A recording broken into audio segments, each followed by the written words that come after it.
Hi folks, I'm Andre, and I'm the lead gameplay designer for League of Legends. We wanted to talk to you a bit about unusual playstyles and experimental gameplay, and how we see those. It's a subject we've been getting a lot of questions and discussion around recently, so we figured it was a good time. For most champions, there's generally a common way to play them. Building a bunch of attack damage and attack speed and crit items on a marksman, for example, and playing them in the bot lane. That's pretty standard nowadays. On some champions, though, you'll see an unusual tanky build, or a weird split push or jungle invade playstyle, or a roaming support.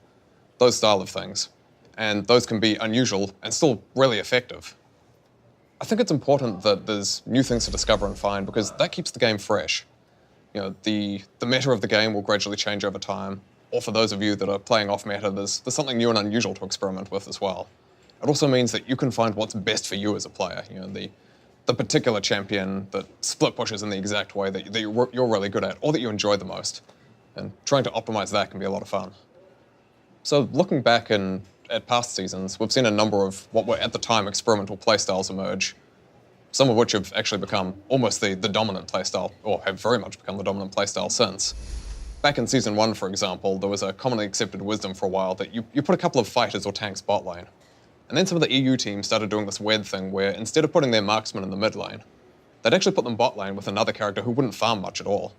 And over time, it was demonstrated, hey, this is really effective. And other teams started doing that as well.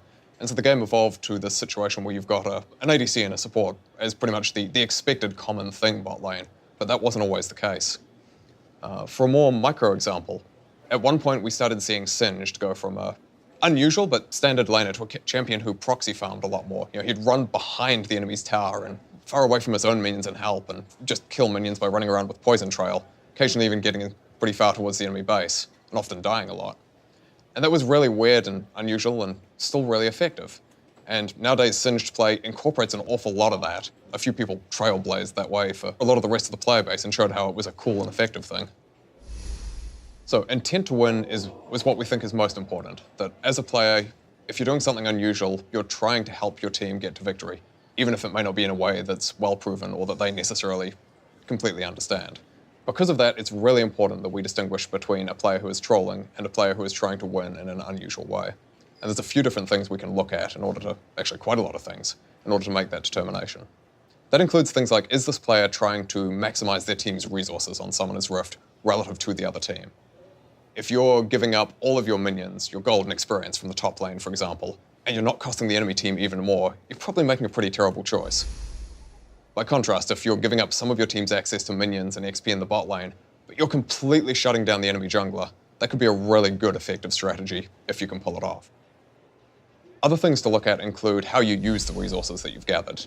Are you just sitting on large amounts of gold and never buying anything? Or are you stacking multiple pairs of mobility boots that do nothing? So we'd certainly encourage you to talk to your team if you've got a really unusual playstyle. Help them understand what you're going for, how you're trying to win, that sort of thing. It gives you a better chance to win if your team are aware of how you're trying to change the game, what strategy you're trying to play, and they can work with you on that. In general, we really like seeing unique and interesting playstyles emerge and seeing the game evolve. But that doesn't mean that every single unique playstyle is necessarily a good one. In the same way that we have guidelines for what good gameplay looks like, counterplay, clarity, satisfaction, team cooperation, those sort of things. For any playstyle, we'd want those from the unusual ones as well. And so there have been times in the past where we've deliberately removed some uncommon playstyles because of the effect they have on the game. The clearest example of that in the past is probably AP Tryndamere. For any champion in the game, we want them to have noticeable strengths and weaknesses. They should be good at some things that, as the player of that champion, you try and take advantage of, and they should be weak at some things that as that player, you try and guard against, and as the enemy, you try to exploit. Tryndamere is designed so that his heal forces him to give up some of his auto-attack power, and he's actually got to build up that rage to get the heal in the first place as well, so there's some degree of interaction that goes into that.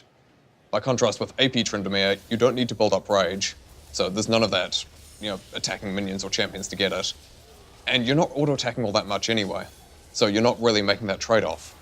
There's no mana cost on the ability either, so it effectively boiled down to push Q for large heal repeatedly. Tank Echo is actually another good example of a playstyle that we felt was problematic for the game. Echo's got some really powerful tools on his kit, particularly the stun on his W and the rewind effect on his ult. But those are counterbalanced by, as a melee guy, he's got to get in there, he's got to take some risks. And so there's a real risk-reward trade-off and some limited safety nets for him. Tank Echo, by contrast, is much more reliable. He can go in, he can reliably be in there long enough to proc the W, he can just gradually train you down. And the R, instead of being a, oh crap, and get out of there button, becomes a heal me for a lot, and then I'll go back to doing my really reliable thing. So yeah, the problem with Tank Echo, effectively, was not that he was really hard to kill. It was that he was not giving up enough in exchange for that. Tank Echo didn't have the burst of AP Echo, but he still had more than enough damage, especially over the longer fight times that he could live for, to more than make up for it. And so we felt that AP Echo was the much more engaging and exciting playstyle for both the Echo player and everybody else. And as a result, we shifted some power so that the AP builds are much more rewarded, and the reliable tank ones much lesser. We've actually seen a couple of good examples recently of what historically would have been really unusual playstyles that have proven to both be pretty effective and pretty healthy for the game. The first of those is MF as a support, which most of us first saw in Worlds last year as a counterpick to Zyra.